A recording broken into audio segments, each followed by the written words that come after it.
Just another moment.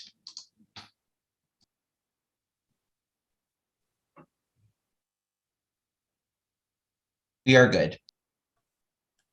Okay, thank you, Brendan. Welcome to the March 14th, 2022 meeting of the CB6 Budget and Governmental Affairs Committee. My name is Reshma Patel, and I am the chair of the committee. This meeting is called to order at 6:34 p.m. tonight. We are joined by Assistant District Manager Brendan Berth. Members of the public, you can raise any questions or comments that you have through the Q&A feature of Zoom. If there's time following the committee's discussion, we will field questions from the public. Steve O has once again volunteered to take minutes. Thank you, Steve.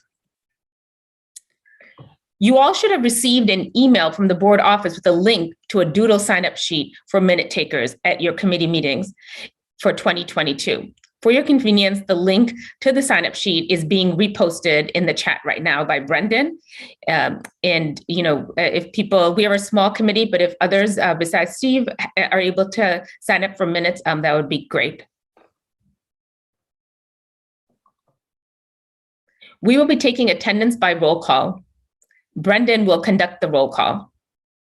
Committee members, I will call your name and you will unmute yourselves. When your name is called, please say present. I will announce if there is quorum. Jim Collins.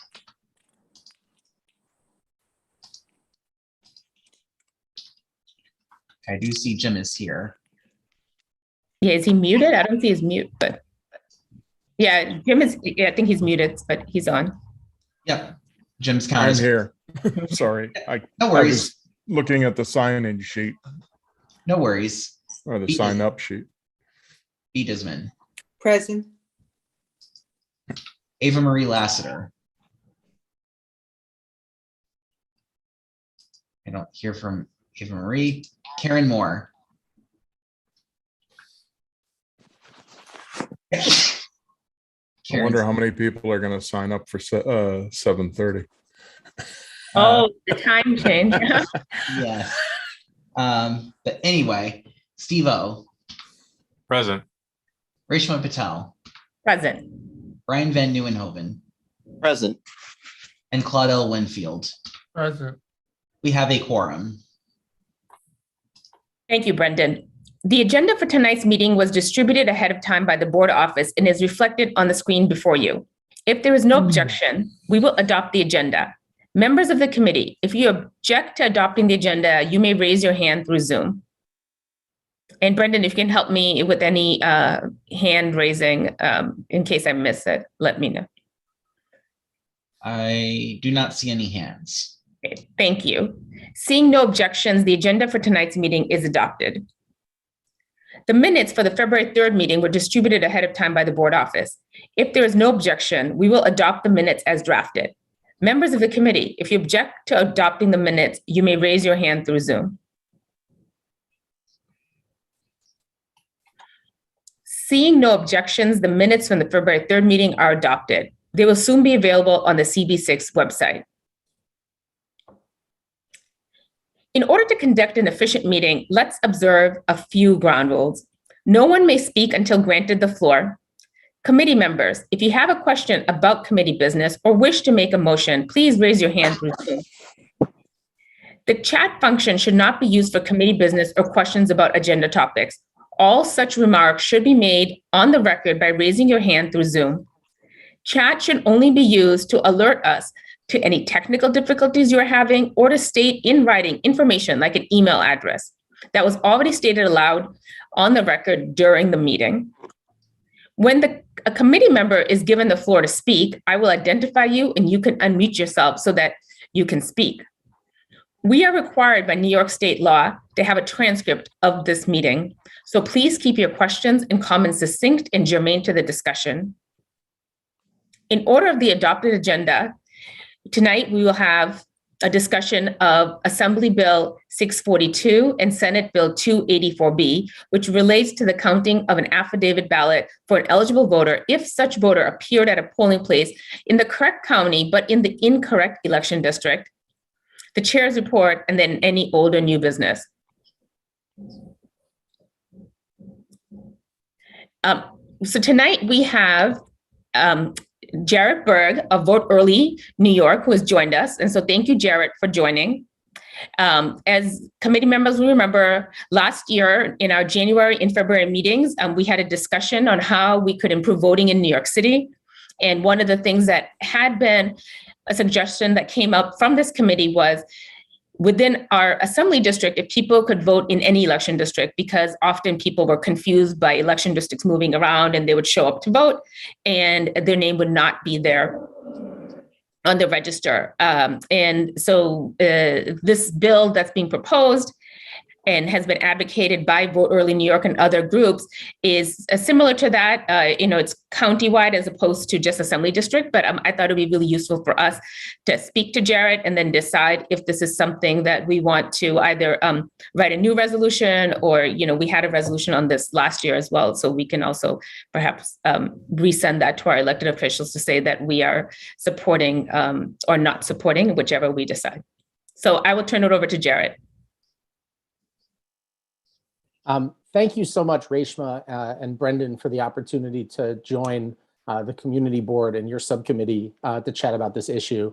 And I'll say to all of you what I mentioned to Reshma on the phone. Good for you folks, good for CB6 for considering and keeping democracy reform in mind among the tons and tons of priorities that I know you folks are looking at on the city level and state level. And it's budget season too. I appreciate that.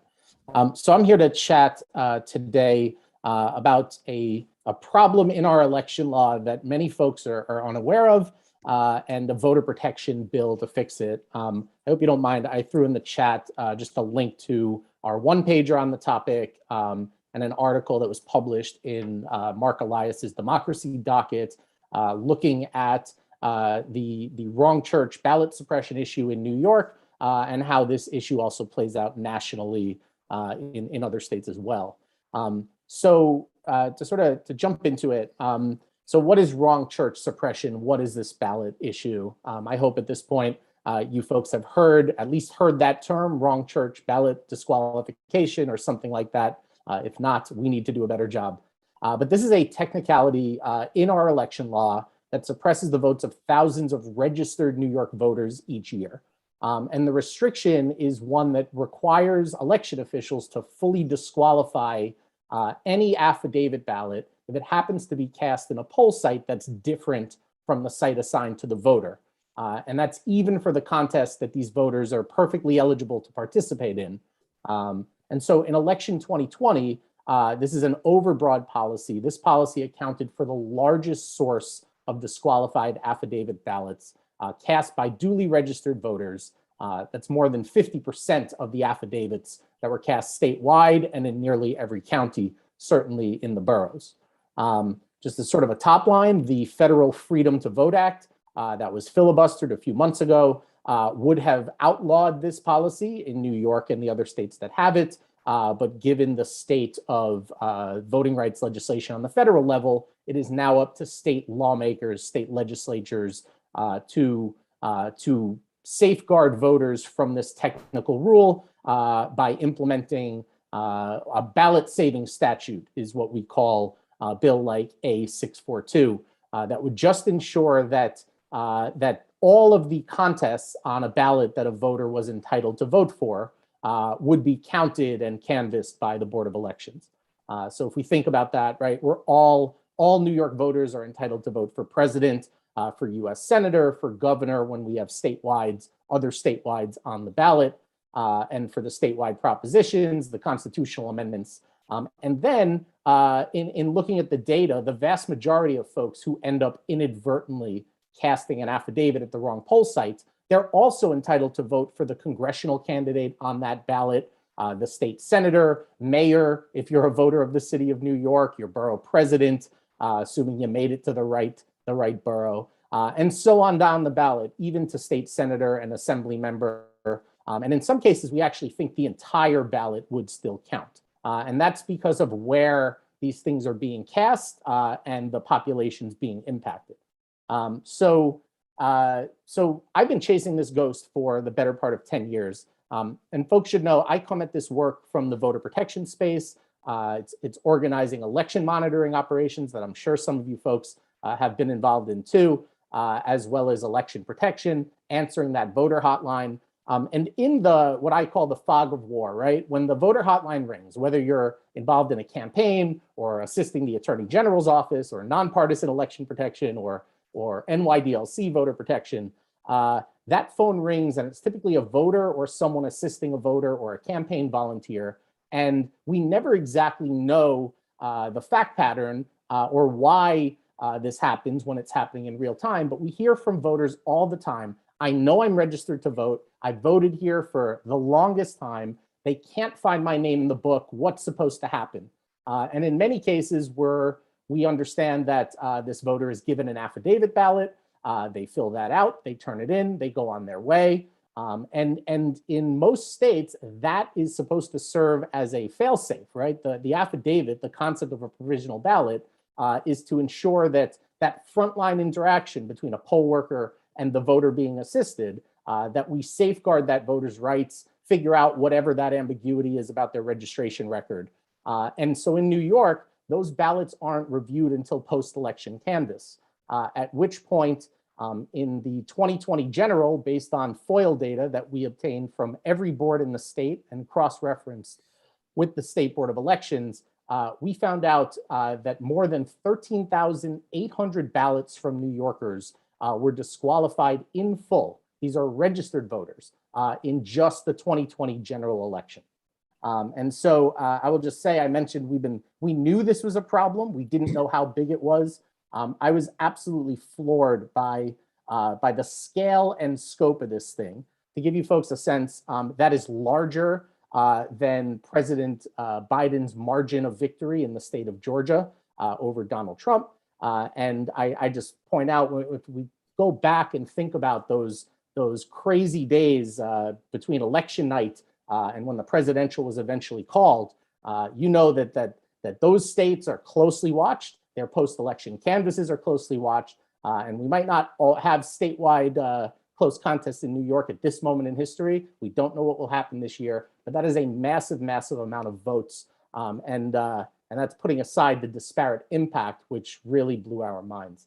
The other thing worth mentioning, this isn't just about presidential contests. It's also not just about New York City.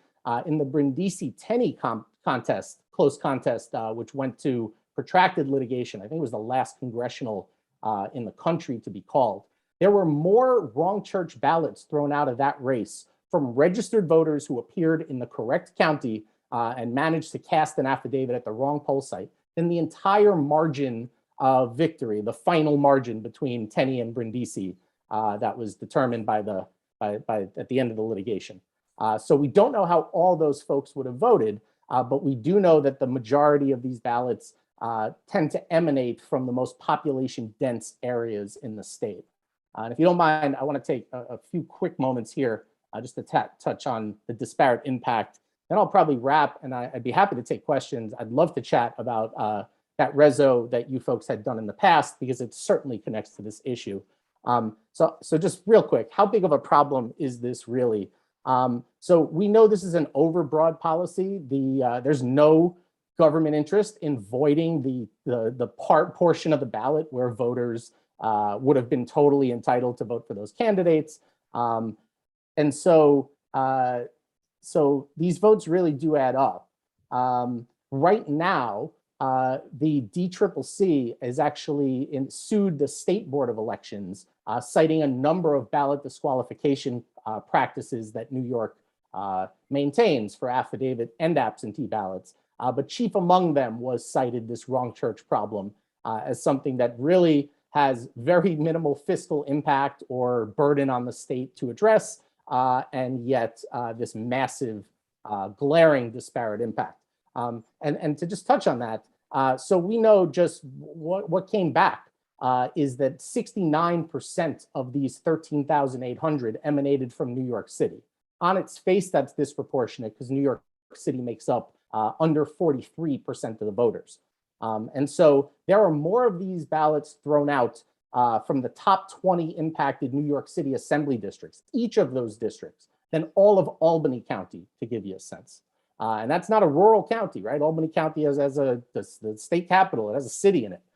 We had 22 counties tell us they had zero wrong church ballots. Then you had districts like Michael Blake's old district, Assemblymember Chantel Jackson's district today in the Bronx that had more of these, hundreds and hundreds, more of these thrown out than all of Staten Island. So there's disparity between New York City, 4 of the 5 boroughs, and the 10 most densely populated counties outside the city, which made up 94% of the state's wrong church ballots on the one hand, and then you have far less densely populated areas, smaller populations. These are whiter places in the state that have where this issue really isn't impactful. There were roughly 1,000 of these thrown out in Erie County, where Buffalo is. We don't have the AD breakdown, the Assembly District breakdown, but we're pretty certain that the pattern there wouldn't be sort of this even buckshot, right? It's probably clustered in the same way that we saw in parts of the city with the disparate impact that we found there. So I think it is probably worth wrapping there. I just want to mention, just for Manhattan specific, that the assembly members who represent and interact with CB6 are on the bill. The state Senate has passed this reform. They've actually passed this thing 3 times in the last 10 months, which I think is probably a legislative record. There's a technical reason why it had to go the 3rd time. But the point is that the state Senate majority looked at this data when we finally were able to get what we believe is one of the only complete snapshots of this problem in the country.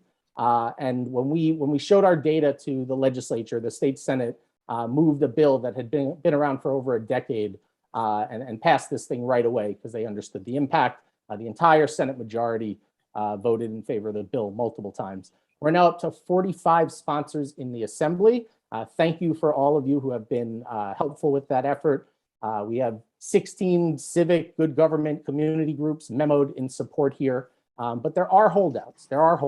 And I think a lot of folks, this is relatively new for their radar. It's a lurking problem that we've finally been able to sort of expose the scale of. But we are hoping to get additional support, particularly from members on rules.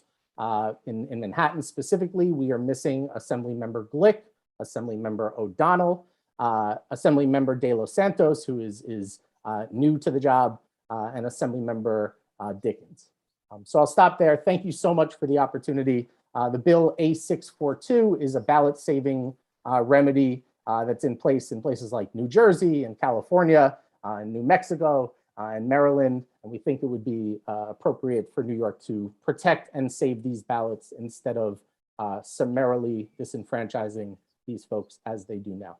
Thank you. All right. Well, thank you, Jarrett.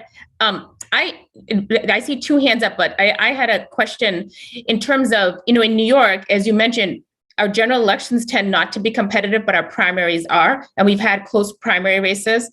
And is there any data on that to show? Because there's some, you had the situation with like the Queen's DA race a few years ago, where it went back and forth, and there've been even our, New York 12, which we were in. I think the difference in 2020 was only 30,000 votes in the primary.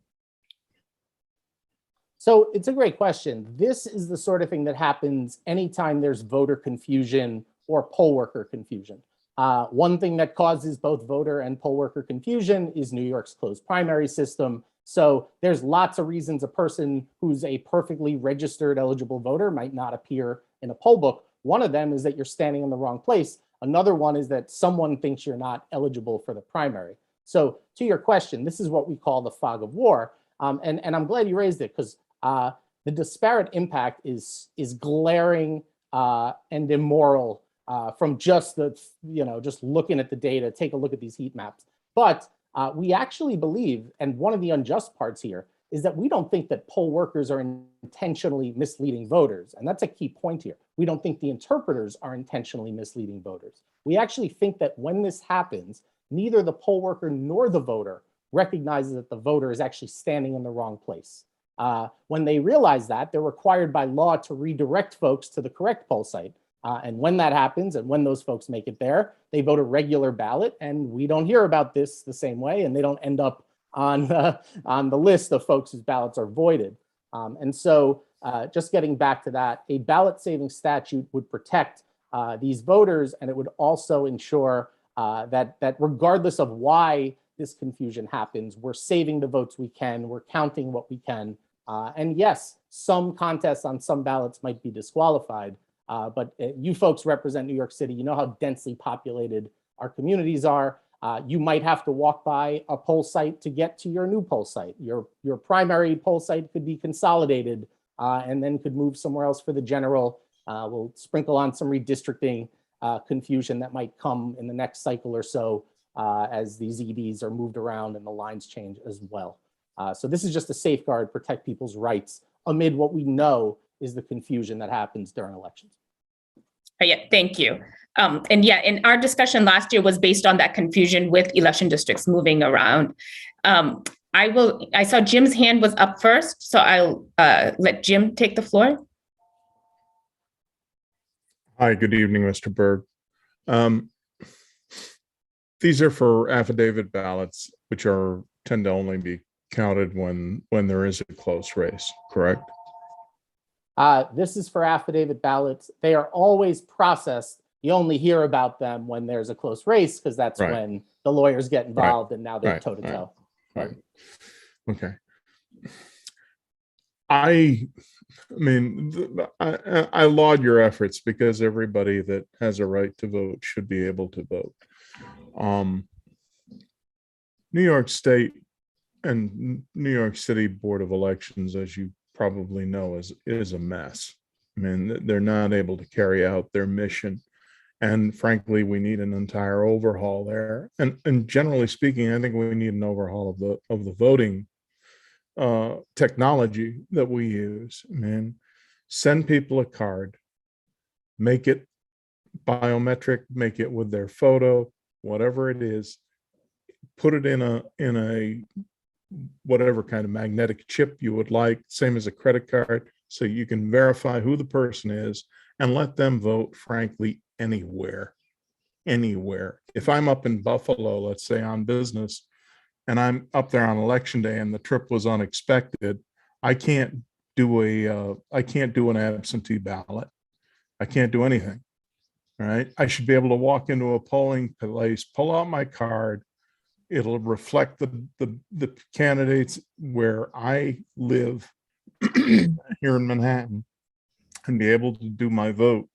And it's so technologically feasible right now that it's absurd that we're not even considering it.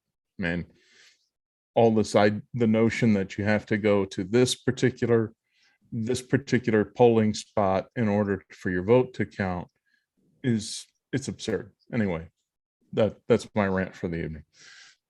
No, I think you've raised a lot of good points. One thing, and if you don't mind, I'll be very quick. I'm conscious of the time. Outside of New York City, in the 57 counties, for 9 days of early voting, a voter can use any site in their county. Now that's not statewide, but that's pretty massive access compared to the city. So if you're in Nassau and they're going to deploy over 20 sites this year, if you're in Westchester, they have 22 early voting sites. You can, if you're a resident, you're registered to vote there, you can use any of those sites. And so part of the reason why this number in New York City is so damn high is because for 9 days of early votes, there are no wrong church ballots in the county. So that is a problem. I would call it a glaring walking equal protection violation. But that is part of the issue too. And I will just say that the city board has taken the position at this moment in history, and I do not defend this position. I'll just tell you that their position is that they can't yet implement borough-wide voting for early voting, let alone on election day. So Jim, nearly everything that you said is what I'd like to see our law get to. My only concern is that by the time they get around to doing it, how many more years, how many more thousands of registered wrong church voters are going to get bounced for no good reason at all? So my answer to you, Jim, is why not both? I think you could probably affect it by the time of the 2024 elections. I really do. I mean, hope you're right, and I'm fighting just as for it. just as we did the inoculations, the vaccine inoculations. Just do it. Yeah. Put your mission to it. No, we need the willpower Yeah. for it. And Exactly. and I have friends who have tech companies that have been pushing for it, and you need buy-in. But I think to Jared's point, the baby steps. And one of the issues, so we have, just to let you know, spoken with the Board of Elections the last 3 election cycles about ever since early voting started. So that's primary and general, that we in our district here only have 2 early voting sites. And we have this issue where you can't vote at the other one. And a lot of people are confused about early voting. And so we're very focused on that issue and getting more early voting sites. I see Claude has his hand up, and then B. Yeah, I think Jim is right on in his remarks, and I think your answer to it raises some of the questions that I thought I had, but I'm getting older and I'm not clear on all of this right now. I'm a little We all confused. are, Claude. Why is the law countywide and not district-wide? And then I have a follow-up question to that. In other words, if I'm a voter and I live in the Lower East Side, but I'm up in Harlem and I ask for an affidavit ballot, are the affidavit ballots different from one district to the Yes. other? Yes. Yeah. So So there's- then I Go ahead. can't vote for my down ballot candidates if I get an affidavit ballot up in Harlem. Exactly. That's right. And until there's ballot on demand printing at all of our poll sites, the way they have during early voting in every other county outside New York City, then they can't make your ballot style available at the 1,200 poll sites in New York City, which actually gets to part of the answer to Jim's question, why we can't have this by primary or general 2022. And I'm not here to defend the New York City Board of Elections, but that is the task at hand. They would need to figure out how to make your ballot style available at 100 plus New York City early voting sites in the 10 plus VRA languages, and also on the ballot marking devices as required under the ADA. So you can see how this gets mired very quickly in access issues. So just one follow-up. So essentially, we're saying that if we allowed this, we would only be allowing the voter to vote for the countywide candidates. No, let me get to that piece of your question because it's a good one. This is not the vote anywhere bill, and we would not back into that issue. The vast majority of folks who end up at the wrong poll site, especially when it happens inadvertently. I mean, I guess there are some folks that just refuse to be reasoned with, refuse to be redirected, but not 13,800 of them who fill out an affidavit ballot. And by the way, just think about that interaction. If someone said to you, here, fill this out, the entire thing will be void. It's not worth the pen and paper and ink that you're writing on. People don't do that. People don't jump over the table at poll sites, grab ballots and start filling them out. So the way this problem happens, and we don't know every single interaction, but the voter goes in there believing themselves to be at the right place. And in most cases, the poll worker is trying to help them. And in these cases, rather than redirect that voter, they are directing them to complete an affidavit ballot with both people there under the assumption that if the voter, as they say, is registered, that ballot will count, or at least the bulk of it.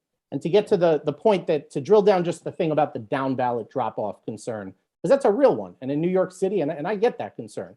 A lot of you folks are probably district leaders and petition for assembly members.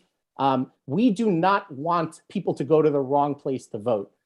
This is not the vote everywhere bill. We don't enact this and then tell people, hey, vote everywhere. That would be a bad thing. What we want is for people to get those postcards, be able to find their assignment and go to the right place. But if they happen to appear at the middle school instead of the library, or they miss their poll site by a couple blocks, we want to count as much of their ballot as possible. And if you ask your assembly members, their name's on the ballot in 50 plus poll sites around the city. So some of these places, right? And if you're a state senator, a member of Congress. So the bigger the districts, especially. And so all of those would count to the extent the voter was eligible. Now, yes, if somebody goes from Chinatown all the way up to East Harlem, there's going to be a few things on that ballot that unfortunately can't count. That's why we're not recommending that. But under the early voting bill that was already enacted, you folks, we were all promised convenient voting, right? That you could go and vote near where you live, near where you work, near where you take care of grandma or pick up your kids from school. So we need that part of the early voting law implemented, but we also need to protect these votes by counting them when a person misses their poll site by a block or two. Where's the justification to void their entire vote? Thank you very much. Thank you. Hope that helps. B. Yeah, so I have to say, when I listen to all this, including Jim's discussion of technology and knowing what technology does exist and how one can have access, even at a polling place, the fact that they have to use archaic books and don't have a system to make sure that you're registered. You're really putting a Band-Aid on a really horrendous system in New York City. And I think we have the bigger issue of what we do with the New York City Board of Elections. You know, we did have people here, you know, at prior meetings discussing stuff, but we're so behind the time that listening to what you're talking about makes me realize that as we have this debate about other parts of the country, look at us and look at how archaic we are. So, Reshma, I would support us supporting this effort because we need as many Band-Aids, because I have no hope that we're going to get the technology that really needs to be a modern system. And it exists, by the way. It is not hard to bring up that kind of technology with multiple variations. So I just wanted to let you know that I'm in support of putting the Band-Aid, but I think we have a bigger issue ahead of us. Look, I think you're right. I mean, we support the efforts to overhaul the city and the state board, and those conversations are proceeding as they do in and around Albany, and it's taken years and years to have these conversations. New York City has adopted the electronic poll books for check-in, which makes it even more bizarre that there's still so many thousands of these things. I've tested on those machines. I went to the briefings when they were adopted and certified at the state level. You know, they can text you your correct poll site. They can download it and print it for you on a receipt. They can text it to you. They can show it to you on a screen. So the fact that there's still these many people voting in the wrong place, what we're saying is mistakes happen on both the poll worker and the voter's part, obviously. And so why punish the voter for that? Let's count what we can. So that's the purpose of this bill. And I agree, it's a Band-Aid, but there's a lot of good fixes that we'd like to see. So this is it's a safeguard. It's one. The states that mail everybody a ballot don't have this issue. They sidestep it because they're mailing people their correct ballot. That's a whole separate thing. New York's not necessarily ready for that. And you know, the states that move to vote centers only, that's a different thing too. We're not calling for the end of precinct voting and community poll sites or anything like that. But in the interim, while we have people saying, hey, for 9 days, go to this site, and then on the Sunday before the Tuesday, now we're changing it and telling people, now go to that site. We're saying that we don't want to burn people's votes in that process. Yeah, no, thank you. Thank you everyone for your comments and questions. And thank you, Jarrett. I would just like to add to that also, because I've been both a poll worker, an interpreter, a poll monitor. And I mean, I think one of the issues is also, though, education, because things have gotten better. Because the last election cycle, actually last 20 and 2021, they were texting. You got these little key cards in the mail where you could just go and scan it to go vote. But yet still, people were confused. And part of it has to do with the changing of poll sites and people thinking they can just vote at the place they voted last year, but now we've moved it around. You know, I think that that's something, again, as a group, I know this is not your issue, Jarrett, but how we educate people better and get that information out.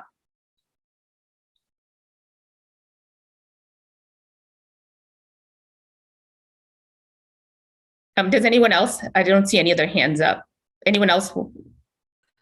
I can't find that. I can't find that hand. Oh, but Jim, go ahead.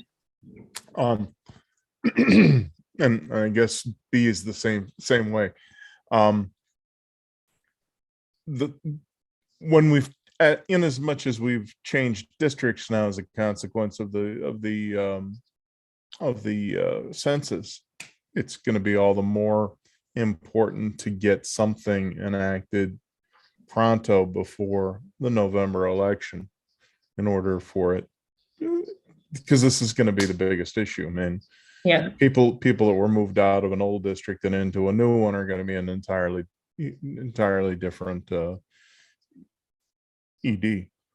Yeah. Or not a different ED, but at a different polling place. So, Well, so if I may, just real quick. So one reason why this bill is written the way it is, it's not a statewide proposal, right? It doesn't not nationalize, but it doesn't turn our county by county system into sort of a statewide model. It's because our elections are administered on the county by county level, and in the city, one board for the city of New York. So the implementation here is virtually no expense. The place that will have an expense is the New York City board, but they're obviously the most equipped to handle it because they have those tables and tables of folks, bipartisan teams reviewing these votes. So the feasibility aspect is one thing. It's one reason why we have a dozen commissioners from around the state. And I've never seen folks do this. I mean, signed on to a letter saying, please fix this law because it'll be easier to train our people and count more votes. And by the way, we don't need any more money to do it. That's because they're not reviewing affidavits and absentees in poll sites, right? That happens at the centralized post-election canvas. So first thing they check, and this is why I think it's good getting it. I hope you don't mind getting into just a little bit of the weeds here. There's no risk of double voting or anything like that. And the reason we know these folks are registered, so the first reason why ballots, affidavits at post-election canvas are thrown out, so we still have that 25-day registration deadline, is voter hasn't registered at all or hasn't registered on time. Once that gets put to the side, then they look at, was the voter in the right place? It's actually in the same section of law. And so now they've identified this pile as wrong church voters. They just put those to the side and they don't ever canvass them. So they're holding these ballots. What we're saying is bring those over to the correct bipartisan team and let them canvass those as much as they can, which we think in most cases would be the whole ballot. In some cases, the bottom contest or two could fall off, but that would leave voters for those contests no worse than they are today, where the entire ballot is void. So I guess I would just say we're losing those votes anyway. And I think it would be useful. I mean, I mentioned before that your assembly members are on this bill. I still think it would be useful to help elevate this thing. I'm thinking of trying to get to one of those borough board meetings, because what this does structurally in the aggregate to New York City, to Manhattan voices and to New York City voices. We all know, right? Over 100 years, New York City voters have to go sort of pleading to Albany for whatever, cameras in school zones, whatever it is, budget issues. When the city is disproportionately silenced in this way, it makes your voice and your power smaller in Albany than it really ought to be. So even if your members are on the bill, it is a good issue for New York City voters and members to be more aware of this as we get into this cycle. Thank you. If there are no other questions, I know, Jared, you have young children and you probably need to get back to, and, thank you for giving us your evening tonight. Thrilled to do it. Thanks for the opportunity. And you know how to reach me. I'm happy to talk to anyone about voting reform. All right, thank you.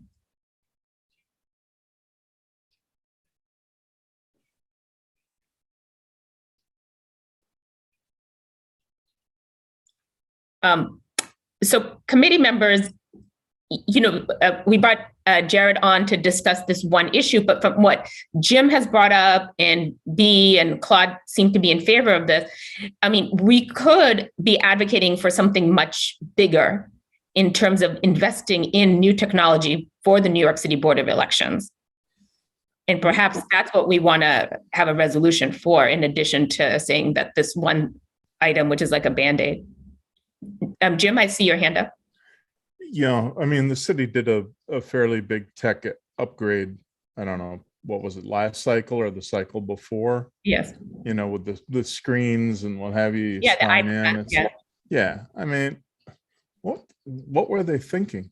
I mean, What were they thinking in terms of, I forget her name now. She's a wonderful woman. Wonderful. She's deceased. She was an admiral in the U.S. Navy. She's the person that gave us some of the most advanced computer languages that we've ever seen. Amazing Grace Hopper was her name, like Grace Hopper. And she had a great line I'll never forget. And that was, the most dangerous words in the English language are, that's the way we've always done it.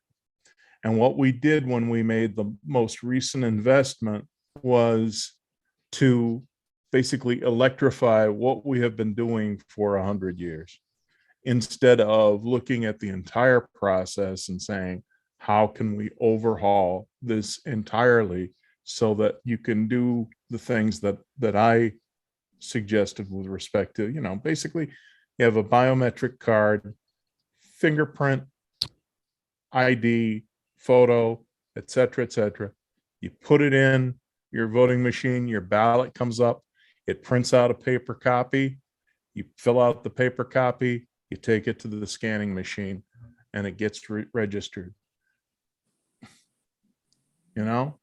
That's how you do things. If you want to really do things right, you rethink the entire process. And we didn't do that. We spent, I have no idea what the last upgrade cost us, but it was basically money down hole to do exactly what we've been doing for 100 years, but very nifty with sign-in things and what have you, electric iPads and nonsense. All right. I see Steve has his hand up, and Brian. So Steve, if you want to go, and then Brian. In regards to the technology discussion, it certainly does exist. Obviously, if an affidavit is not available at the location you're at, there's a printer, there's a way to sort it to get your candidates. That's not a challenge. Personal identification, whatever the combination it might be, certainly exists. The challenge is that whenever a technology discussion comes up, it gets lost in what it's supposed to do. It's supposed to enable a process or a flow. Mm-hmm. So one of the first things that is highly recommended is a study or request for information, RFIs, because a technology discussion is ripe for itself exploitation, loopholes, even shortfalls in what's the proper requirement. And worst of all, the largest cost behind it is a support structure underneath it, especially for technology that is not operating today. If we don't have voting technology that enables us today, buying a brand new technology to enable us for better, voting capabilities, it's a tremendous unseen cost. So before it even gets to a piece of hardware, software, a study has to be done at the most basic layer of what is our requirement, what is our expectation, what is this supposed to solve, and what is considered success. If we don't do that baseline and frankly build upon and involving that requirement for information, getting in technology would put us in a more costly and probably even the same spot that we're in now, just spending more money. That's my bit about technology. I've personally been involved in a lot of these projects. No, thank you, Steve. Brian? So, I think this is a really interesting civic discussion that we're having. We're way off the agenda right now. The reason why I'm saying that is because right now we're going into discussion which we were not prepared to have tonight. And that means many of us are sitting here just kind of like spectating, and like all we can do is kind of improvise, and that's not like a productive committee meeting. We can actually form working groups and do offline work and have little breakout teams to explore some of these topics. I think what we should do is figure out how we're handling the item that we were presented, whether we are going to form a resolution on it. If we are going to come back next month with a resolution that is something bigger than that, that's okay. We should decide to do that. In terms of a lot of this stuff that we're talking about with technology and forming the Board of Elections, just keep it, in mind that we are a community board. Our advice on this kind of thing is going to be taken with a grain of salt if it's taken at all. I do think that it's good for us to have a civic discussion about this kind of thing, and we could even have a forum about this kind of thing so that we can do open discussion and brainstorming. But we should have a meeting where it's labeled as such, because otherwise we're just getting off into the weeds and we're not doing what we showed up here to do tonight. So is there anybody who has sort of an actionable resolution at this point, other than just saying, let's put forward a motion to write a resolution to endorse these bills as presented? Thank you, Brian, for getting us on track and pointing that out. So I'm going to see if someone has a motion for the resolution, but B had her hand up, so I just want to see if B, you had. So B is going to do two things. Yeah. In working with executives, I just wanted to talk about what Stephen said. You need to not repave the cow path and think that technology will solve it. You need to come up with requirements in the business process, okay? And that's beyond all of our expertise. We actually need to have, I was going to ask the question and then I will make the resolution proposal, that do we even have a model of states or any other locations that do it in a way that we think might be good? We don't have the background, so I think we should limit it to the resolution. And I would recommend that we develop a resolution that supports this limited change to make it feasible for people that are in the wrong district to be able to have their votes count. Thank you, B. Does anyone want to second that? I'll second. Thank you, Jim. So we'll take a vote. Brendan, do you think we should do it verbally or have hands up? What is easier to? Verbally through roll call. That way we have Yeah. recorded down who votes in which ways. Okay. So when I call your name, please say whether you are in favor, opposed, abstain, or abstain for cause. Jim Collins. Oh, hold on one Yes. second. Wait. I hate to cut you off before the vote, but what exactly are we voting on? We're voting on a resolution that will be presented to us at our next meeting, supporting the recommendations that were just made on dealing with the various voting districts. Perfect. Okay. Jim Collins. In favor. B. Disman. In favor. Steve O. Favor. Reshma Patel. In favor. Brian Van Nieuwenhoven. In favor. Claude L. Winfield. In favor. The resolution passes with 6 in favor, nobody opposed, and nobody abstaining. We will now need a writer of the resolution.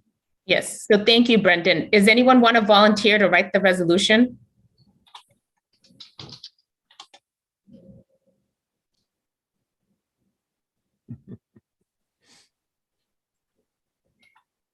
We can follow up afterwards. If someone would like to. Yeah, I'll take a stab at it. When is it due? I mean, we have until April, Okay. yeah, No, yeah. that's fine. I mean, That's fine. yeah, it's not, yeah. Yeah. April's I'm just- full board. Just go ahead. Sorry, Jim. No, that's all right. That's fine. I can circulate it. I'm just going to put something here in the chat. This is a biometric voting card. A lot of countries, we don't have to limit this to the United States. And there's a lot of countries that have huge populations. I mean, India has a huge population where they do voting. A lot of Japan has a very good voting system, I think. And we just do it really lousy in the United States, and particularly lousy here in New York. I mean, you're going to have a circumstance now where you have non-citizen voters voting for local offices. How are you going to manage that? How are you going to? Yeah, so I think, Jim, I think that this is, as Brian pointed out. No, I know it's off agenda. Yeah, It's just off agenda. So I'm gonna, I see Steve's hand, but before I turn to that, I'm gonna ask if anyone wants to, I think Brian made a great suggestion. If we want to go into this deeper, perhaps we form a subcommittee of people who want to get together, and we can have another board meeting, our next committee meeting, rather, another committee meeting where we discuss how we improve voting in New York City. And that's our agenda item for that meeting. yeah. So if you would like to do that, or if anyone else wants to do that, please let me know now or email me or the office later. Yeah. And I'll let Steve speak now if he wants to, because I see your hand went down. Oh yeah, it was just a comment on, again, the technology portion of it. I personally, it is a little bit off topic, but having worked with an organization that did biometric and security services, the cost is quite hidden because every technology needs renewal, every technology needs calibration, maintenance, costs associated. So, like again. Whoever wants to lead the committee, I'd like to be a part of it, the subcommittee. It is the probably process beyond is what's more important. Yeah, it is beyond the scope of a community board, but somebody in the state legislature ought to be looking at this. It really, it's ridiculous. And Brendan, you have your hand up. Yeah, just I wanted to answer Jim's question about when the resolution is due. So April's full board meeting is on Wednesday, April 13th, which means that the office will ideally need the resolution drafted by Jim and reviewed by Reshma by the previous Friday, which would be Friday, April 8th. So that's the timetable. It's not that big a deal. I'll just put it on my to-do list. Yeah, and we're all 2 weeks. It's all basically in favor, and a couple of whereases explaining what the issue is, et cetera, et cetera. I'm not going to go into any significant detail of what the speaker this evening spoke about, other than, what effectively what it will do. All right. Thank you. And thank you, Jim, for writing the resolution. For my chair's report, so everybody should have gotten from the office OMB's response to our budget request in the budget register. I don't know if people got a chance to take a look at that, have any comments on it. We will be. I did not see anything. Okay. I did not see anything either. When was it sent?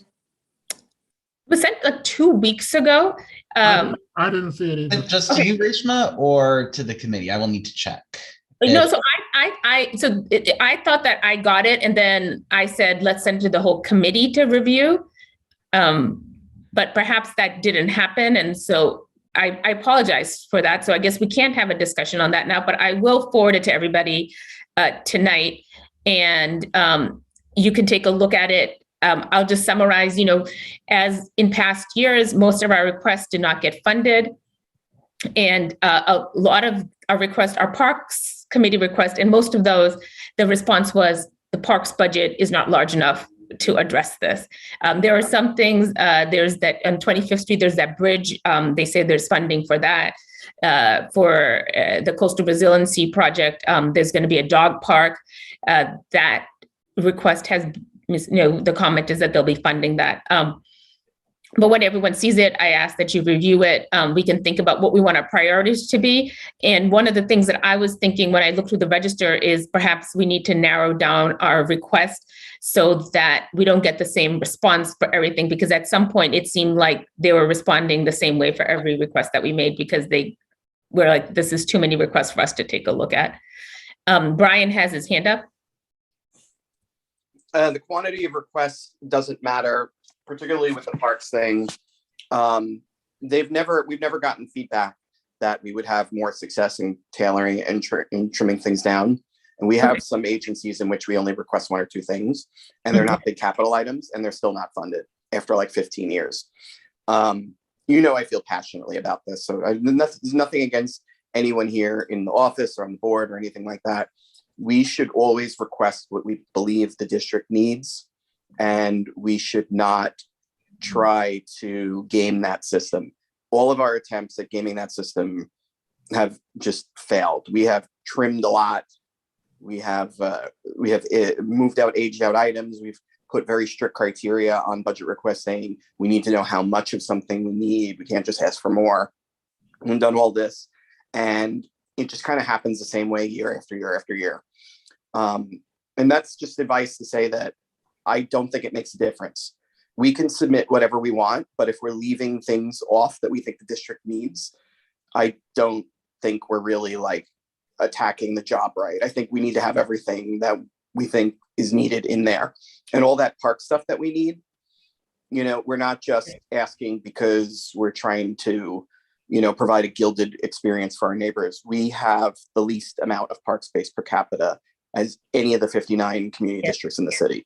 So we should be asking for lots of parks. We should be asking for lots of housing. We should be asking for lots of transportation improvements. And we should not let up on it because it's super important. And we have been underserved in that for decades. And thank you, Brian, for that reminder and pointing that out. And perhaps there needs to be an increase in the park's overall budget so we can get some of these items funded. I mean, my suggestion on that was that the city should baseline the parks budget at 1 or 2% of the city's budget. Yeah. That is something, an actionable thing that we could produce a reso on that might come up again with the next charter revisions, which might be a long time off, but they just keep cutting the parks budget and increasingly relying on private donations and conservancies to provide recreation for citizens in the city. As a result, the parks and the facilities in the city are increasingly tilting toward being things that only the rich can enjoy. Stuff like the whatever that thing is on the west side, the shawarma, the big steps thing that they have to keep closing because people are jumping off of it. I'm and forgetting. You have the High Line, you have all these other things, and you have Diller Island. It's just all this stuff that like they're not doing a good job of building the parks that we need. Yes, Steve-O points out it's called the Vessel. Yeah. That's run by parks? No, that's a public, that's privately funded, right? It's a private artwork. Oh, yeah. I mean, but these are the public experiences that the city is touting that it is providing to us, but it's not park space and it's not managed like park space. And we're constantly running out of park space because the parks that we have are suffering major infrastructural issues. Even if they're not being alienated as per state law, they're definitely sitting there in disuse. Glick Park was out of commission for years and years and years, and now will be out of commission even longer. And it does look like a shawarma. Yeah. I never thought of it. Yeah, and there is members of the city council who are pushing for 2% of the budget to be allocated to parks, and there's a growing movement for that. But yes, perhaps we, in a future meeting, put that on an agenda item to discuss a resolution to increase parks funding. The only other thing I had is, as of March 16th, we will, because emergency orders by the governor will no longer be in existence, we may have to go to in-person meetings moving forward. And if that is the case, if we're not able to have a Zoom meeting in April, I have a family issue that requires me to be out of town on the date of our next meeting and won't be here. So we may cancel the April meeting or try to reschedule accordingly. So I just wanted to give everyone a little bit of a heads up on that and just let everyone know. On old business or news business, have we been able to do anything, or would you like me to do something to put together that panel with respect to the discount rate used on city pensions? I saw a note from Brad Lander that he is, quote, selling the Russian portfolio as a sign of support for Ukraine, when I kind of know that they've already lost, I think it was in the order of $160 million, which is about 5% of the pension portfolio. The only reason that stuff is over there is because they're chasing this 7% yield. Ditto, the China portfolio, where he's also invested, is also getting creamed because the SEC is saying, we can't allow. This is with respect to U.S. listed Chinese stocks, Yeah. but also with respect to China's own stocks. Man, it's built on piles of sand, as it were. Man, a lot of stuff there is going to fall. So if you want to organize, and Jim, I know I apologize. The last meeting you brought this up, and then we had gotten cut off on this. But it would be great if you want to organize a panel discussion on that, and if you could take the lead, that would be great. All right, fine. Yeah, on that investment rate issue. Yep. Okay. Yeah. Probably in the spring, one of our meetings. Yeah. Do you want to do it as a regular meeting, or you want to do it as a separate forum, or what? No, I think we can do it as a regular meeting, because with budget and governmental affairs, and when we're not discussing budget, we don't have other things to discuss, right? Like this meeting today was on this is the wrong church ballots. So we'll have gaps where we'll have months where we don't have so much budget discussion, and we can discuss this. Fine. Right. Anybody else have any old or new business?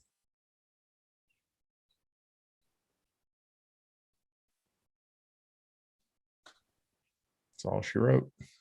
Yep. All right. So I guess is a motion to adjourn? Second. Moved. Second. Yeah.